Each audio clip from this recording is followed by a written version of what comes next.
Now, I want to share a story with you, and this is actually an article that I wrote over the weekend called All Wars Are Bankers' Wars. And I went in, I did a lot of research. It's posted to the front page of whatreallyhappened.com. I understand it's already gone viral. It's being reposted around the web.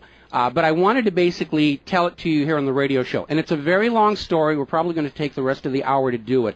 But it's something that you need to understand, that all of these wars and assassinations that we're told are crazed lone nut assassins or weapons of mass destruction or bringing democracy, all of them track back to the private central bankers as the initiating event. And the more you study this, the more you will realize all the wars are wars for the bankers, for the private central bankers. And I know a lot of people are going to have difficulty comprehending this, just how many of these wars we have fought as a nation were fought for no other purpose than to force private central banks onto nations that did not want them. So we're going to have a few examples so you understand why at this particular time in history the United States government is mired in so many wars against so many foreign nations. And there's plenty of precedents for this. Now, going back to the beginning, the United States fought the American Revolution primarily over King George III's Currency Act, which forced the colonists to abandon their own government-issued currencies and conduct business only using printed banknotes borrowed at interest from the Bank of England. If you go back to the writings of Ben Franklin, direct quote, the refusal of King George III to allow the colonies to operate an honest money system which freed the ordinary man from the clutches of the money manipulators was probably the prime cause of the revolution. That's Ben Franklin. Now, our public schools don't teach that because you're not supposed to know that the bankers were really behind the American Revolution. After the Revolution, the United States adopted a revolutionary, radically different economic system in which the government issued its own value-based currency so that private banks couldn't skim the wealth of the people through interest-bearing banknotes. So the American Revolution was fought primarily to free the American people from King George III's Currency Act, which ordered them to conduct all business using printed banknotes borrowed at interest from the Bank of England. So the Bank of England was just, raking in wealth from the labor of the American people in exchange for ink and paper. And that fueled the anger that led to the American Revolution. Your public schools don't spend a lot of time on that, but that was really what it was all about. So the revolution was over, the United States was born, but the private bankers are nothing if not dedicated to their schemes to acquire other people's wealth, and they knew full well how easy it is to corrupt a nation's leaders. Now, just 1 year after Mayer Amschel Rothschild had uttered his infamous, "Let me issue and control the nation's money, and I care not who makes the laws," private bankers succeeded in setting up a new private central bank called the First Bank of the United States, largely through the efforts of the Rothschilds' chief supporter in the United States, Alexander Hamilton. Now, this First Bank of the United States was founded in 1791, and by the end of its 20-year charter, the First Bank of the United States had almost ruined the nation's economy while enriching the bank's owners. As a result, Congress refused to renew the charter and signaled their intention to go back to a state-issued, value-based currency on which the people paid no interest at all to any banker. This resulted in a threat from Nathan Mayer Rothschild against the U.S. government. Quote, "Either the application for renewal of the charter is granted, or the United States will find itself involved in a most disastrous war." End quote. Congress still refused to renew the charter for the First Bank of the United States, whereupon Nathan Mayer Rothschild railed, quote, "Teach those impudent Americans a lesson. Bring them back to colonial status." End quote. Financed by the Rothschild-controlled Bank of England, Britain then launched the War of 1812 to recolonize the United States and force them back into the slavery of the Bank of England's banknotes, or to plunge the United States into so much debt they would be forced to accept a new private central bank. And the plan worked. Even though the United States won the War of 1812, Congress was forced to grant a new charter for yet another private bank, issuing the public currency as loans at interest, the Second Bank of the United States. Once again, private bankers were in control of the nation's money supplied and cared not who made the laws or how many British or American soldiers had to die for it. So once again, the nation was plunged into debt, unemployment, poverty by the predations of the private central bank, and in 1832, Andrew Jackson successfully campaigned for his second term as president under the slogan, "Jackson and no bank." True to his word, Jackson succeeded in blocking the renewal of the charter for the Second Bank of the United States of America. And this was where that famous quote came from Andrew Jackson. Quote, "Gentlemen, I too have been a close observer of the doings of the Bank of the United States. I have had men watching you for a long time, and I am convinced that you've used the funds of the banks to speculate in the breadstuffs of the country. When you won, you divided the profits amongst you, and when you lost, you charged it to the bank. You tell me that if I take the deposits from the bank and annul the charter, I shall ruin 10,000 families. That may be true, gentlemen, but that is your sin. Should I let you go on, you will ruin 50,000 families, and that would be my sin. You are a den of vipers and thieves. I've determined to rout you out, and by the eternal God, I will rout you out. End quote. Andrew Jackson. Shortly after the charter for the Second Bank of the United States expired, there was an assassination attempt on Andrew Jackson, and it failed when both pistols used by the assassin, Richard Lawrence, failed to fire. Later on, Lawrence explained the motive for the assassination by saying that with President Jackson dead, money would be more plenty. So it was an assassination motivated by the interests of the bankers. Now, our public school system is as subservient to the bankers' wishes to keep certain history from you, just as the corporate media is subservient to Monsanto's wishes to keep the dangers of GMOs from you, and the global warming cult's wishes to conceal from you the fact that Earth has actually been cooling for the last 16 years. So it should probably be no surprise that the financial dimension of the Civil War are not well known to the average American. It's portrayed in our history books and our popular media as an internal dispute over slavery, but in fact it was a war with global implications. When the Confederacy seceded from the United States, the bankers once again saw the opportunity for a rich harvest of debt and offered to fund Lincoln's efforts to bring the South back into the Union at 30% interest. Lincoln remarked that he would not free the black man by enslaving the white man to the bankers, and using his authority as president, issued a new government currency, the greenback. This was a direct threat to the wealth and power of the central bankers, who quickly responded. This is a quote from the London Times following Lincoln's issuance of the greenbacks. Quote, "If this mischievous financial policy, which has its origin in North America, shall become indurated down to a fixture, then that government will furnish its own money without cost. It will pay off debts and be without debt. It will have all the money necessary to carry on its commerce. It will become prosperous without precedent in the history of the world. The brains and wealth of all countries will go to North America. That country must be destroyed, or it will destroy every monarchy on the globe." So, goaded by the private bankers, much of Europe supported the Confederacy against the Union, with the expectation that victory over Lincoln would mean the end of the greenback. France and Britain seriously considered an outright invasion on the United States in support of the Confederacy, but they were held at bay by Russia. A little bit of history most Americans don't understand. Russia came to the aid of Lincoln's Union during this crisis. Now, at that time, Russia had just ended their serfdom system, and they had a state central bank similar to the system the United States had been founded on. Now, free of European intervention, the Union won the war, and Lincoln announced his intention to go on issuing the greenbacks. Following Lincoln's assassination, the greenbacks were pulled from circulation, and the American people forced to go back to an economy based on banknotes borrowed at interest from the private bankers.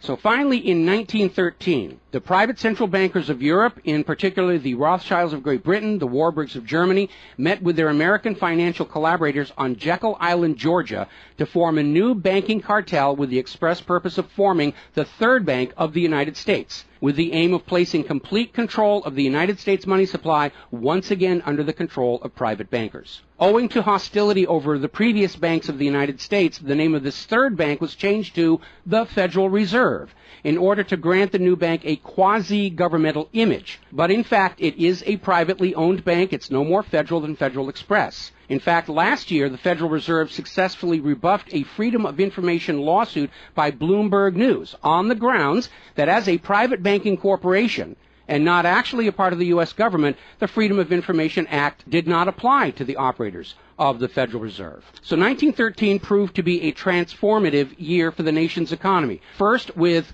Congress' passage of the 16th Income Tax Amendment and the false claim it had been ratified. Here's another direct quote. "I think if you were to go back and try and find and review the ratification for the 16th Amendment, which was the internal revenue, the income tax, I think if you went back and examined that carefully, you would find that a sufficient number of states never ratified that amendment," end quote. That's U.S. District Court Judge James C. Fox in Sullivan versus United States, 2003. Later that same year, 1913, and apparently unwilling to risk another questionable amendment, Congress passed the Federal Reserve Act over the Christmas holiday in 1913, while members of Congress opposed to the measure were at home. This was a very underhanded deal, as the Constitution explicitly vests Congress with the authority to issue the public currency, does not authorize its delegation, and thus would have required a new amendment to transfer that authority to a private bank. But pass it, Congress did, and President Woodrow Wilson signed it as he promised the bankers he would in exchange for generous campaign contributions. Now, President Wilson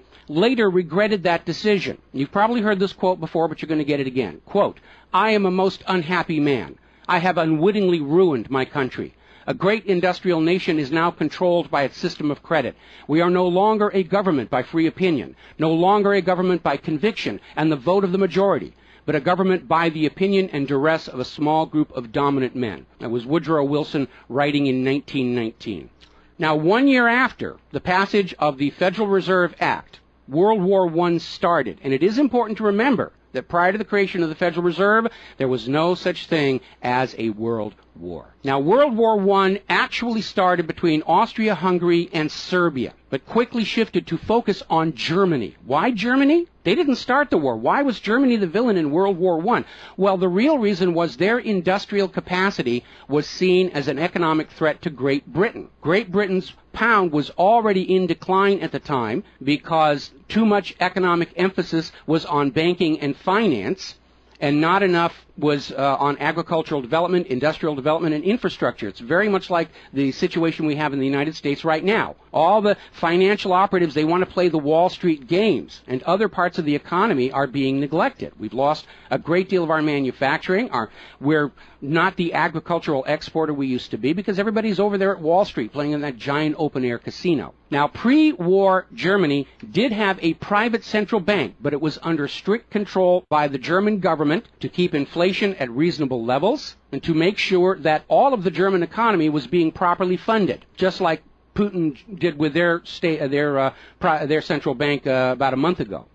Under government control by the German government, investment was guaranteed to internal economic development, and as a result, Germany had become a major manufacturing technological power. They were exporting products that Great Britain could not compete with. So in the media of the day, Germany was portrayed as the main opponent of World War I. And not just defeated, it was flattened. Now, following the Treaty of Versailles, Germany was ordered to pay the war costs of all the participating nations, even though Germany had not started that war. This amounted to 3 times the value of all of Germany itself.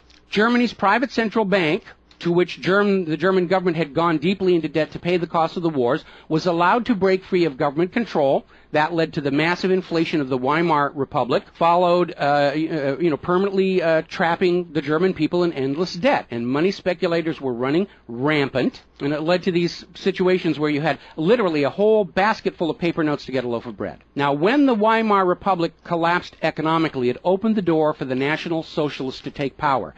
Their first financial move was to issue their own state currency, which was not borrowed from private central banks. It was based on a unit of value, not a unit of debt. Freed from having to pay interest on the money in circulation, Germany blossomed and quickly began to rebuild its industry. It was an amazing transformation to see. The media called it the German miracle. Time magazine lionized Hitler for the amazing improvement of life for the German people and the explosion of German industry, and they even named him Time magazine's Man of the Year in 1938. And then once again, Germany's prosperity and freedom from a private central bank loaning the public currency at interest became a threat to other nations and other powers. I have a couple of quotes here from Winston Churchill that tells you what was really going through the minds of Europe in the years leading up to World War II. Quote, "Should Germany merchandise again," which means do business, "should Germany merchandise again in the next 50 years, we have led this war, World War I, in vain." That was Winston Churchill writing in the Times in 1919. Another quote,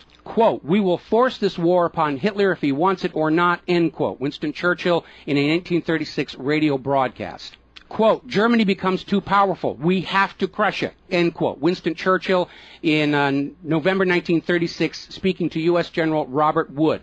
Quote, "This war is an English war, and its goal is the destruction of Germany." Winston Churchill, autumn 1939 broadcast. So it was all about economics and profitability. Now, Germany's state-issued value-based currency was also a direct threat to the wealth and power of the private central banks around the world. And as early as 1933, they started to organize a global boycott against Germany to strangle this upstart ruler who thought he could run his nation without a private central bank. Now, as had been the case in World War I, Great Britain and other nations threatened by Germany's economic power looked for an excuse to go to war. And as public anger in Germany grew over the boycott, Hitler foolishly gave them that excuse. Years later, in a spirit of candor, the real reasons for the war were made clear. Quote, "The war wasn't only about abolishing fascism, but to conquer sales markets. We could have, if we had intended so, prevented this war from breaking out without doing one shot, but we didn't want to." End quote. Winston Churchill to Harry Truman, March 1946. One more quote here. Quote, "Germany's unforgivable crime before World War II was its attempt to loosen its economy out of the world trade system and to build up an independent exchange system from which the world finance couldn't profit anymore. We butchered the wrong pig." End quote. Winston Churchill writing in his book, The Second World War. Now, a little side note, we're going to actually step back in time to the years before World War II. A little bit of history a lot of Americans are still completely unaware of. And it involves a gentleman by the name of Marine Corps Major General Smedley Butler. In 1933, Wall Street bankers and financiers had bankrolled the successful rise to power of Hitler and Mussolini. Brown Brothers Harriman in New York, and they're still there. I saw them when I was there for the 9/11 anniversary. They were financing Hitler right up to the day war was declared with Germany. And these Wall Street financiers decided that a fascist dictatorship in the United States, based on the one Mussolini had in Italy, was going to be far better for their business interests than Roosevelt's New Deal, which threatened massive wealth redistribution to recapitalize the working and middle classes of America. So the Wall Street tycoons recruited General Butler to lead the overthrow of the U.S. government and install a Secretary of General Affairs who would be answerable to Wall Street and not the people, would crush social unrest and shut down all the labor unions. General Butler pretended to go along with the scheme, but then exposed the plot to Congress. So they recruited Marine Corps Major General Smedley Butler to lead this coup d'etat, because Butler was very popular with the soldiers, and his image as part of this move would help convince the military this was the right thing to do. Now, to his credit, Major General Smedley Butler, remembering his oath to the Constitution, pretended to go along with the scheme, but then exposed the plot to the United States Congress. Congress, then as now in the pocket of Wall Street bankers, refused to act. When Roosevelt learned of the planned coup, he demanded the arrest of the plotters, but the plotters simply reminded Roosevelt that if any one of them were sent to prison, their friends on Wall Street would deliberately collapse the still fragile U.S. economy and blame Roosevelt for it. So Roosevelt was unable to do anything about this attempted coup d'etat until the start of World War II, at which time he prosecuted many of the plotters under the Trading with the Enemy Act. Now, mostly it was glossed over, it was just a rumor, unfounded, it's wacko conspiracy theory, but in 1967, the congressional minutes of Smedley Butler's revelation to Congress of the coup were finally released to the public. You ever see this movie, 7 Days in May, Kirk Douglas and Burt Lancaster, about an attempted military takeover of the United States of America? It was based loosely on this story. But of course, in the movie, the bankers being behind the Burt Lancaster character was completely removed from the script here. Now, Smedley Butler is also famous for writing a work called War is a Racket. And I would like to read you a quote from that. Quote, "I spent 33 years and 4 months in active military service as a member of our country's most agile military force, the Marine Corps. I served in all commissioned ranks from second lieutenant to major general. And during that period, I spent more of my time being a high-class muscle man for big business, for Wall Street, and for the bankers. In short, I was a racketeer, a gangster for capitalism. I suspected I was just part of a racket at the time. Now I'm sure of it. Like all members of the military profession, I never had an original thought until after I left the service. My mental faculties remained in suspended animation while I obeyed the orders of the higher-ups. This is typical with everyone in the military service. Thus, I helped make Mexico and especially Tampico safe for American oil interests in 1914. I helped make Haiti and Cuba a decent place for the National City Bank boys to collect revenues in. I helped in the raping of half a dozen Central American republics for the benefit of Wall Street. The record of racketeering is long. I helped purify Nicaragua for the international banking house of Brown Brothers in 1909 through 1912. I brought light to the Dominican Republic for American sugar interests in 1916. In China in 1927, I helped see to it that the Standard Oil went its way unmolested. During those years, I had, as the boys in the back room would say, a swell racket. I was rewarded with honors, medals, and promotion. Looking back on it, I feel I might have given Al Capone a few hints. The best he could do was operate his racket in 3 city districts. I operated on 3 continents. General Smedley Butler, former U.S. Marine Corps Commandant, and he wrote that in 1935. Now moving forward here. As president, John Fitzgerald Kennedy understood the predatory nature of private central banking. He understood why Andrew Jackson fought so hard to end the Second Bank of the United States.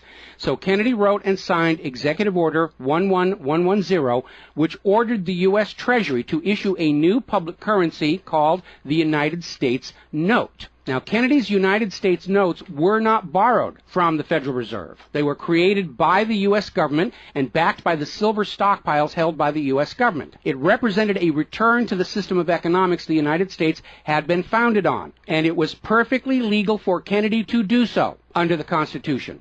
All told, some $4.5 billion went into the public circulation, which eroded interest payments to the Federal Reserve and loosened their control over the nation. 5 months after signing Executive Order 11110, John F. Kennedy was assassinated in Dallas, Texas, and the United States notes pulled from circulation and destroyed. Following Kennedy's assassination, John J. McCloy, president of the Chase Manhattan Bank and president of the World Bank, was named to the Warren Commission. Now, I don't care how good a banker he is, he's not qualified to be investigating a murder, which is what we were told the Warren Commission was all about, to get the truth of the assassination. But we all know that the Warren Commission was there to cover up what was going on, and obviously we can presume safely that John J. McCloy's presence on the Warren Commission was to make sure the American public never got even a hint of the financial dimensions behind the assassination. So, as we enter the 11th year of what I am certain future history will most certainly describe as World War III, we need to examine the financial dimensions behind all these wars. Why are we here? Why are our children being killed and crippled? Is this another war for the profit of the private central bankers? And the answer is yes. Now, toward the end of World War II, when it became obvious that the Allies were going to win and dictate the post-war political environment, the major world economic powers met at Bretton Woods, a luxury resort in New Hampshire, in July of 1944, and they hammered out the Bretton Woods Agreement for International Finance. The British pound lost its position as the global trade and reserve currency to the U.S. dollar. There are indications this was part of the price demanded by Roosevelt in exchange for the U.S. entry into the war. Now, absent the economic advantages of being the world's go-to currency, Britain was forced to nationalize their Bank of England in 1946.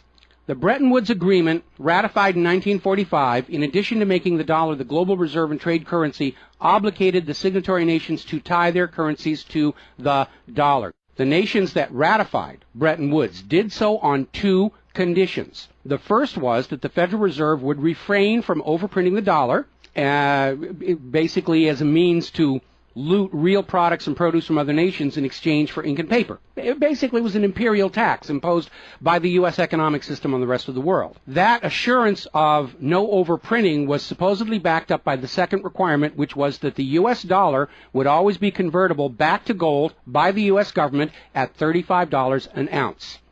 Now, of course, the Federal Reserve, being a private bank and not answerable to the U.S. government, did in fact start overprinting paper dollars, which were sent to other nations around the world, and under Bretton Woods, they had to send back products and produce and raw materials at full value. And much of the perceived American prosperity of the 1950s and 60s was the result of these foreign nations having to send real raw materials, goods, produce, back to the United States in exchange for these little pieces of paper with ink all over them, because they were forced to accept these paper notes as being worth $35 per ounce of gold. Then in 1970, France started looking at this huge pile of printed paper notes sitting in their bank vaults, for which real French products like wine and cheese had been traded, and it notified the United States government that they would exercise their option under Bretton Woods to return all those paper notes for gold at the agreed-upon $35 per ounce exchange rate. The problem was the United States had nowhere near the gold to redeem all those paper notes. So on August 15, 1971, Richard Nixon temporarily, nudge, nudge, wink, wink, say no more, suspended gold convertibility of the U.S. Federal Reserve notes. This Nixon shock, as it was termed at the time, effectively ended Bretton Woods, and many global currencies started to delink from the U.S. dollar. And it created another problem, because the United States had been collateralizing their loans, money borrowed from other governments and foreign investors, with the American nation's gold reserves. And with the awareness that there wasn't enough gold to redeem all the Federal Reserve notes, lenders to the U.S. were starting to wonder, did the U.S. government have enough gold to collateralize their outstanding debts? Foreign nations began to get very nervous about the loans to the United States, and they were understandably reluctant to loan any additional money without some form of collateral. So what Richard Nixon did is he founded the environmental movement with the EPA and its various programs like wilderness zones and roadless areas and heritage rivers, wetlands, and all these other little different programs, which all took vast areas of public lands and made them off limits to the American people, who are technically the owner of all those lands. But Nixon had no concern for the environment, and the real purpose of this land grab, under the guise of the environment, was to pledge those pristine lands and their vast mineral resources as collateral on the outstanding national debt. The multitude of all these different programs was simply to conceal the scale of the land grab and collateralization of the American people's heritage. And it actually today covers almost 25% of the entire nation, is now locked up by these EPA programs and pledged as collateral on government borrowing. Now, with open lands, available lands for collateralization already in short supply, the U.S. government embarked on a new program to shore up sagging international demand for the dollar. The United States approached the world's oil-producing nations, mostly in the Middle East, and offered them a deal. In exchange for only selling their oil for dollars, the United States would guarantee the military safety of those oil-rich nations. The oil-rich nations would agree to spend and invest their U.S. paper dollars inside the United States, particularly in U.S. Treasury bonds, which would be redeemable through future generations of U.S. taxpayers. The concept was labeled the petrodollar. In effect, the United States, no longer able to back the dollar with gold, was now backing it with oil, other people's oil. And that necessity to keep control over those oil nations to prop up the dollar has dominated America's foreign policy in the region ever since. But as America's manufacturing and agriculture has declined, the oil-producing nations faced a dilemma. Like France, they've got piles and piles of these paper notes and treasury bonds piling up in their vaults, and there really wasn't all that much except real estate they wanted to buy from the United States of America. Europe's cars and aircraft were superior and less costly. In more recent times, America's experiment with GMO food crops has led a lot of nations to simply avoid buying U.S. agricultural exports. Israel's constant belligerence against its neighbors has caused the oil-producing nations to wonder if the U.S. could actually keep their end of the petrodollar arrangement. So oil-producing nations started to talk of selling their oil for whatever currency the purchasers wanted to pay. Iraq, already somewhat hostile to the United States following Desert Storm, demanded the right to sell their oil for euros in 2000. In 2002, the United Nations agreed that Iraq had a right to sell their oil for euros under the Oil for Food program. 1 year later, 2003, the United States reinvaded Iraq, lynched Saddam Hussein, and placed Iraq's oil back on the world market, only available for U.S. dollars. Now, the clear U.S. policy shift following 9/11, away from at least attempting to appear to be an impartial broker of peace in the Mideast to one of unquestioned support for Israel's aggressions, only further eroded confidence in the petrodollar deal, and even more oil-producing nations started openly talking of trading their oil for other global currencies. So over in Libya, Muammar Gaddafi had instituted a state central bank and a value-based trade currency, the gold dinar. Gaddafi then announced that Libya's oil was for sale, but only for the gold dinar. Other African nations, seeing the rise of the gold dinar and the euro, even as the U.S. dollar continued its inflation-driven decline, flocked to the new Libyan currency for trade.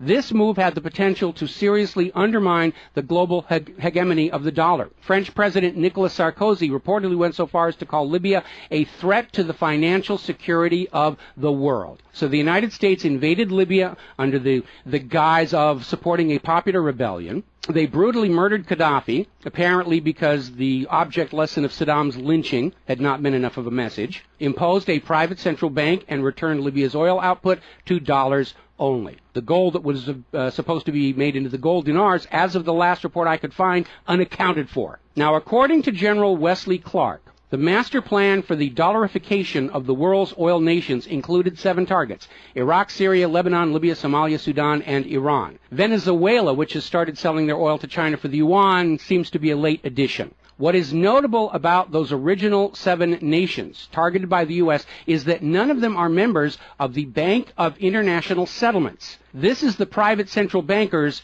private central bank located in Switzerland. That meant that those 7 targeted nations were deciding for themselves how to run their nation's economies rather than submitting to the international private central bankers. Now, of course, the bankers' gun sights are on Iran, which dares to have a government central bank and sell their oil for whatever currency they choose. The war agenda for Iran is, as always, to force Iran's oil to be sold only for dollars and to force them to accept a privately owned central bank. Now, you have been raised by a public school system and a media that constantly assures you that the reasons for all these wars and assassinations are many and varied. We're bringing democracy to the conquered lands. We hear that a lot when actually the U.S. hasn't. The usual result of a U.S. overthrow is the imposition of a pro-business, pro-Wall Street, pro-U.S. dictatorship. Good example, the 1953 CIA overthrow of Iran's democratically elected government of Mohammad Mossadegh and the imposition of the Shah. Or the 1973 CIA overthrow of Chile's elected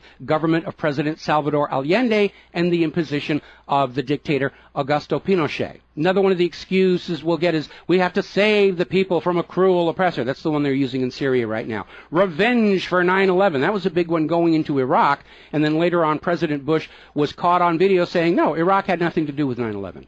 And behind all of them, that tired, worn-out, catch-all excuse for invasion, weapons of mass destruction. Assassinations are always passed off as crazed lone nuts to obscure the real agenda. And the real agenda of the bankers is very simple. It is enslavement of the people by creation of a false sense of obligation. Now, that obligation is false because the private central banking system by design creates more debt than money with which to pay the debt. There is no way out the way it's set up. It's impossible to escape as long as you're playing by their rules. And you need to understand, private central banking is not science. It is a religion. It's a set of arbitrary rules created to benefit the priesthood, meaning the bankers, and it is supported only because people believe this is the way it's supposed to be.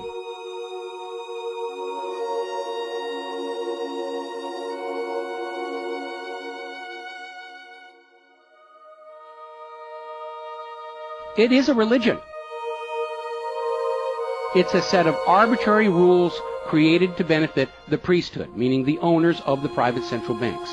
The fraud persists with often lethal results only because the people are brainwashed into believing that this is the way life is supposed to be, and no alternative exists or should even be dreamt of.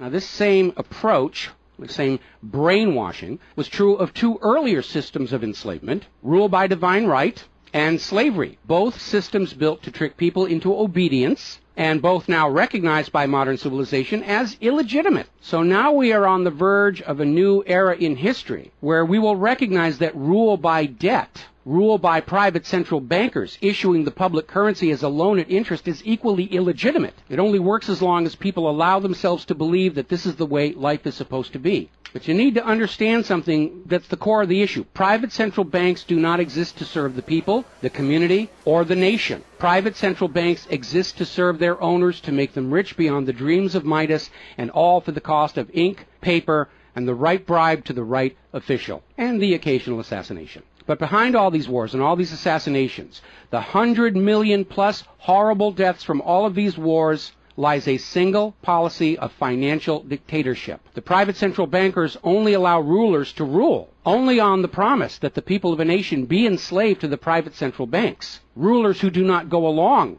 with that will be killed, their nation invaded by those other nations still enslaved to the private central banks. The bankers themselves don't fight these wars. Their children are not in these wars. A nation tries to break free of the private central bankers like Libya. All the other nations under the bankers' control pile on and destroy them. This so-called clash of civilizations you are being told about by the corporate media, it's really a war between banking systems, with the private central bankers forcing themselves onto the rest of the world, no matter how many millions must die for it. The constant hate-mongering against Muslims you see in the corporate media lies in a simple fact. Like the ancient Christians, prior to the Knights Templars, Muslims forbid usury or the lending of money at interest because they saw in ancient times, like Rome, how these banking practices could destroy an entire society. And that is the reason our government media insists that Muslims have to be hated and killed and converted. They refuse to submit to currencies loaned at interest. They refuse to be debt slaves. That makes them a threat to the natural order of the world, the new world order of global fascist dictatorship. So, off to war your children must go to spill their blood for the money junkies' gold. We barely survived the last 2 world wars. Now we're going into the third one in the nuclear bioweapon age. That is very dangerous. We have to ask ourselves, are the private central bankers willing to risk incinerating the whole planet to feed their greed? Apparently so. You as parents, as siblings, as spouses, need to ask yourself, do you really want to see your loved ones in uniform, killed and crippled, all for a bank balance sheet? But the whole point of this article, the whole point of what I'm sharing with you today, and this is all history, you can go out and hunt it down for yourself. Behind all the flag waving, behind all the propaganda, behind the crazed lone nut assassins, weapons of mass destruction, all of the modern wars this nation have fought are wars by and for the private bankers, fought and bled for by third parties unaware of the true reason they're expected to gracefully accept being killed and crippled for. And the process is quite simple. We've explained it before on this show. As soon as the private central bank issues its currency as a loan at interest, the public is forced deeper and deeper into debt. When the people are reluctant to borrow anymore, that's when the Keynesian economists demand the government borrow more to keep the pyramid scheme working. When both the people and the government refuse to borrow anymore, that is when the large wars get started, to plunge everyone even deeper to debt to pay for the war, and then after the war to borrow even more to rebuild. And when these horrible wars are over, the ordinary people have basically what they had before the war, except their graveyards are a lot larger, and everyone is in debt to the private bankers for the next century. That is why Brown Brothers Harriman in New York was funding the rise of Adolf Hitler, because war is the bankers' richest harvest. We all need to recognize this is what all these wars have been about. Private central banking, enlarging their domain, imposing their will on nations that do not want it, imposing their system on the rulers of nations who do not want it. Bribery, blackmail, assassination, they will do anything to maintain their stranglehold on the productivity of the world's people. And as long as private central banks are allowed to exist, inevitably, as the night follows the day, there will be poverty, hopelessness, millions of deaths in endless world wars until the earth itself is sacrificed in flames to Mammon. The path to true world peace lies in the abolishment of all private central banking everywhere and a return to the state-issued, value-based currencies that allow nations and people to become prosperous through their own labor and development and efforts. Now, I mentioned the Knights Templars.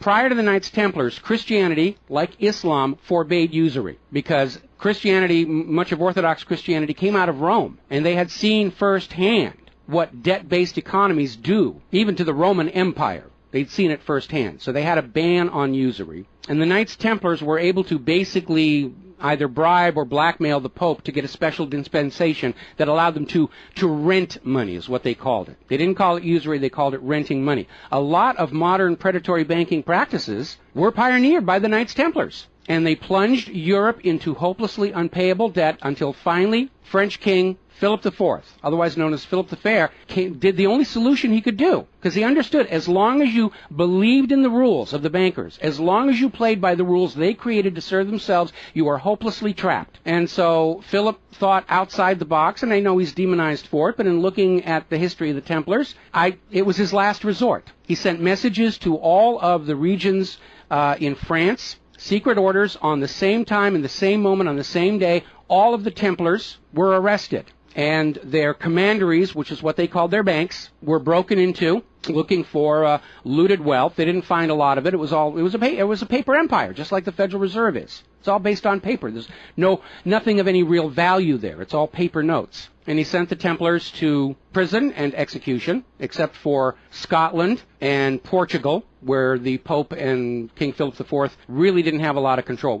I think that the governments of the world, looking at the situation, looking how close we are to seeing this current world conflict emerge into a full-blown global thermonuclear war, that maybe they need to start thinking about the wisdom of King Philip the Fair and say it's time to simply grab all these private central bankers all at the same time so they can't simply skedaddle from one nation to another and come back and try the same thing again, as they will inevitably do, because these people are addicts. They're hopelessly addicted to other people's money. It's why we call them money junkies. When we see somebody who's addicted to cocaine or methamphetamine or heroin, and we can easily see how they're destroying their home and community around them. Now we need to look at these money addicts and look at how they're destroying the entire world around them. And it's time for an intervention. It's time for us to become private central banking heretics, to stop believing that this is the way life is supposed to be, because it isn't. It isn't even the way the United States was actually started. And they're trying as hard. Look at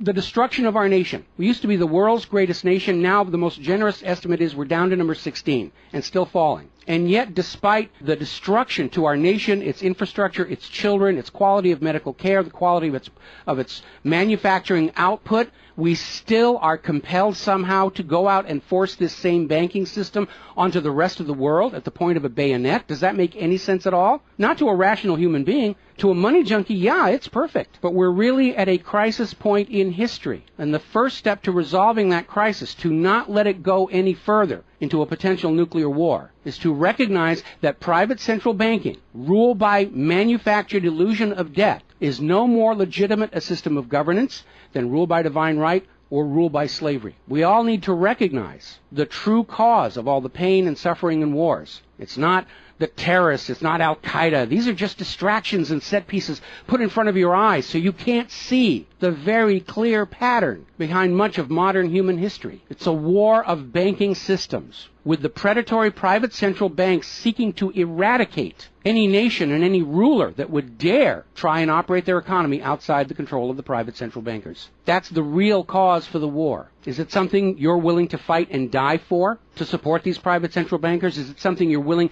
to let your sons and daughters and brothers and sisters be blown to bloody bits for, so the money junkies can have their latest fix, just a little tiny bit more gold or a little larger number on the bottom of that brokerage statement, so they can have today's thrill, their fix of money that is bought with the blood of your children? I don't think so. But the time has come to point out what really is the cause of all causes behind all the wars and suffering that our planet is having to endure and our people are having to endure. The common enemy of all humankind are private central banks issuing the public currency as a loan at interest. And as history will show, they will do anything, up to and including global wars, to keep their lock on yours and your children's future economic well-being and productivity. We're not a free society. Media will tell us that we're free, but we're not free. We are slaves. Our slave chains are made of paper, and that paper is the Federal Reserve note. Too few of our leaders have tried to stand up to this system of enslavement, usually with lethal results. But if all the people of the world at the same time stand up and say no more private central banks, it will come crashing down, just as slavery did, just as rule by divine right did, and then we'll be embarking on a new era in human history, where the emphasis on social development is on the people and not on the money junkies.